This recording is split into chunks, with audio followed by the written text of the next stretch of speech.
Alrighty guys, welcome back to the channel. Today we're going to be diving into Ark Survival Ascended, and we're going to be specifically taming the brand new Ceratosaurus, as you guys can see here behind me. And joining me today, I do have a really good friend of mine, Squatchy, which is currently here with the lovely, cool little animated monkey on his shoulder. But either ways, we're going to give you guys some tips and tricks in the proper way to tame these guys, and also potentially talk about some bugs or things that you might encounter. Now, diving right in, the first thing we need to talk about, and that is the spawn location for these guys.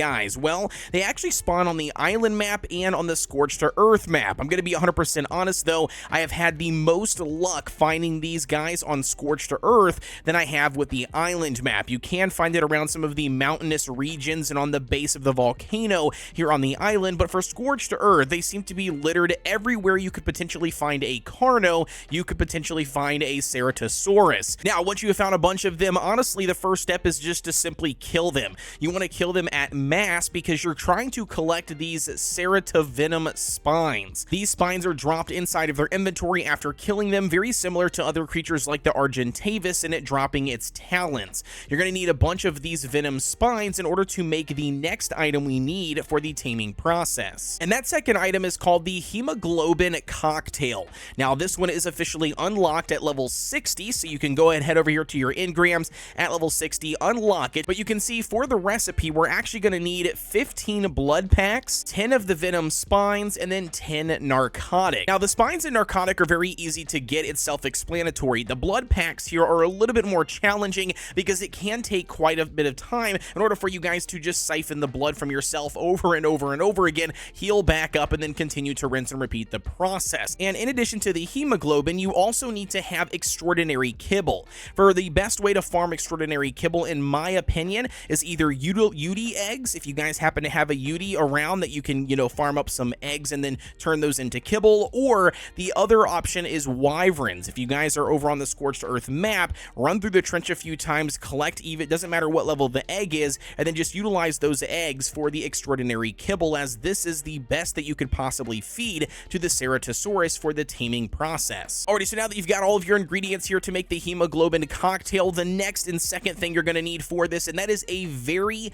very tanky dinosaur to essentially sacrifice. Now, when I say sacrifice, that dino hopefully does not actually die, but it does need to have a crazy amount of health, and I'm talking 20,000 plus health on the creature. Obviously, this is going to, change depending on the level of the Ceratosaurus that you are trying to tame, but for me, I had to actually use a 30,000 HP boss Rex that I had here for the taming process. Obviously, there are a lot of this health that was diminished was actually due to learning and trying to figure out the best method of taming it, and then obviously it resetting a couple of times. But I would say that as long as you're aiming for 20,000 plus, you should be fine if you are doing the proper method to officially tame these guys. So now that you've got your tanky dino ready to go and you've got the hemoglobins crafted in your inventory, I would honestly recommend to craft probably 10 of them. I would stick to probably roughly 10 hemoglobins if you can, just to be safe, and especially if anything else goes wrong or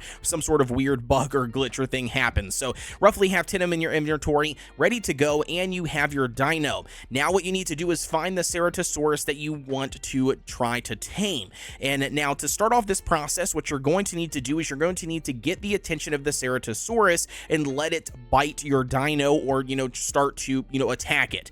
When it does that, what you're going to need to do is open up your dinosaur's inventory that you're riding or that you're on, and you need to put the hemoglobin in and then press E on it if you're on the keyboard, or the action button to consume it. Once your dinosaur does consume it, it'll put this nice little pink little aura, like around your creature, and then as the Ceratosaurus is attacking your creature that has that red aura on it, it will then start to become drunk. As you can see here indicated in blue, this percentage will naturally go up the longer that it is attacking your creature.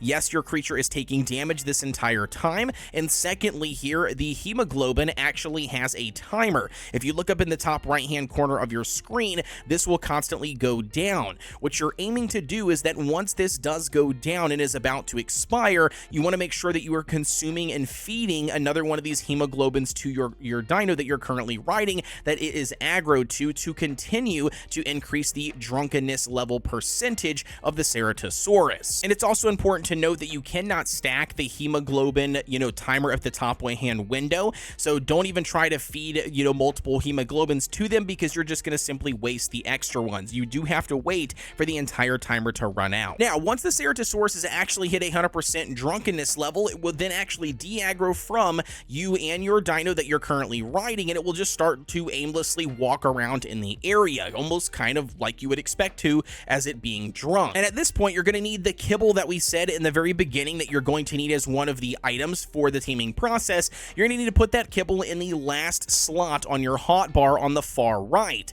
At this point, you're going to basically, it becomes a passive tame. You walk around and follow this drunk Ceratosaurus and then hand feed it the kibble.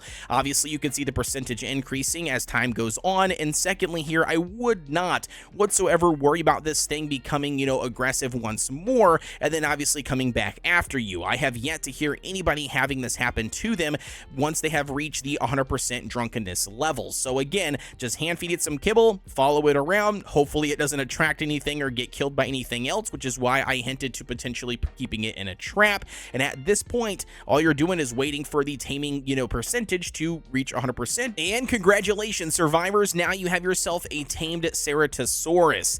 And with that being said, let's dive into some of the abilities that you can expect for these guys. The very first one obviously relates to just simply how fast these guys are. I believe this probably makes the Ceratosaurus the fastest land creature, I believe, even over the Gallimimus that we have, and possibly the Karcha. I'm not exactly sure. I'd have to test it, you know, side by side, but I'm pretty sure these guys are the fastest. As you can see here at top speed, they run really, really quick. Obviously, the turn radius is horrendous at top speed. And speaking on turn radius, it also has this mechanic that is really cool that I have not seen in any other creature, and that is the ability to do a complete 180 attack and not even have to actually attack anything. You could just do it to your advantage. But if you happen to look, you know, completely backwards on this dino and then hit one of your attacks, either primary or secondary, your Ceratosaurus will actually do a full-on 180, which again is absolutely cool. I really love this feature here. It just gives you that much more flexibility and mobility in certain situations. Additionally, their left click or their normal attack is like a full head-on bite attack. Now, there is some slight variation. You have a head-on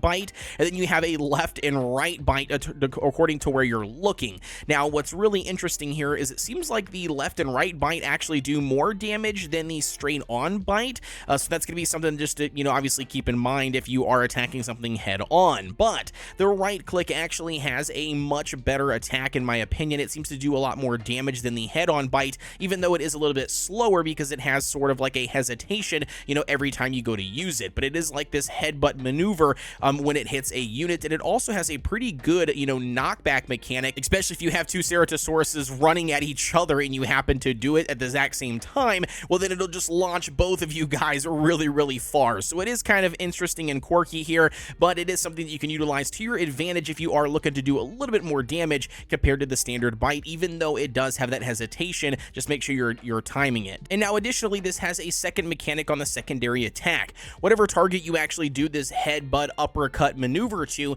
it'll put this little pink mist around them. And what exactly happens is once that target has that pink mist mark and you do any additional damage to it, it will actually heal you. I believe it heals you once every 5 to 10 seconds worth. But either way here, you'll actually get a heal from that. And this is what this creature actually provides. And what's really cool is it's not just for a heal for yourself, but it's also a heal for allied carnivores in the area. So if your buddies are riding additional ones, or maybe you have a pack following you, you name it, if they're carnivores, they will actually also receive the healing from any damage done to that marked creature. And this AoE healing for carnivores is going to be huge for boss fights and also raids in PvP, just for the simple fact that you're able to receive healing on top of whatever other healing is provided by like one of the giant pigs. You know, you name it, it's going to be really, really nice here, and I can't wait to see some of the strategies that come out from utilizing the Ceratosaurus inside of boss arenas. And now, to be honest, that's essentially going to wrap up the entire thing and what you guys need to know about the Ceratosaurus. I really do think these guys look really, really awesome. I love their overall design. I love their color schemes that they can also get. You can check out this green one I have here with the white skull looking face. I named it Skeletor, even though it's not purple. I still think it's fitting here for this skull, you know, painting that is currently, you know, marked on its face here as white. But in general, man, I really do like these guys. You guys let me know what your thoughts are down below on the Ceratosaurus, and if you have any additional tips or anything to add to this video, also drop that down below in the comments so other people can check it out and learn from it. And with that being said, guys, don't forget to like, comment, and subscribe here on the channel for everything Ark Survival Ascended related. Additionally, if you guys are interested in checking out my PvE community servers, I have a cluster that has the island map, Scorched Earth, and I will be picking up the center map as soon as it does officially drop and adding it in to the current cluster. Again, that is a PvE community. If you're interested in joining, all you got to do is join the Discord, and you can find that link down below in the description. But with that being said, though, guys, as always, you have a wonderful day, and I will see you all on the next one.